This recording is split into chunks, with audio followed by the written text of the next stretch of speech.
dungagan pagib og kadako. So sa testimony sa akong igsuon, so murag dalang wali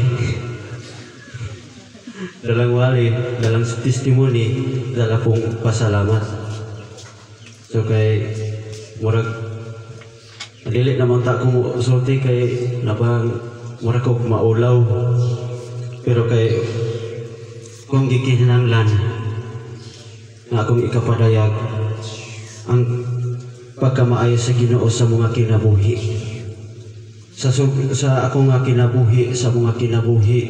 So una-una nako sa akong pamilya, ay sa una-una nako sa gamay pa kong bata, grabe ko ka badlungon nilang mama o ni papa. Nakaanak ko sa unang panahon, murag ako mo'y nakaangkon sa grabing bunal, pero ako ning laktur-lakturon. Pero nagpasalamat ko nilang papa o ni mama nga bisan sa among pagkabadlungon, ilaming giatiman, ilaming gitagad, ilaming gipakaon.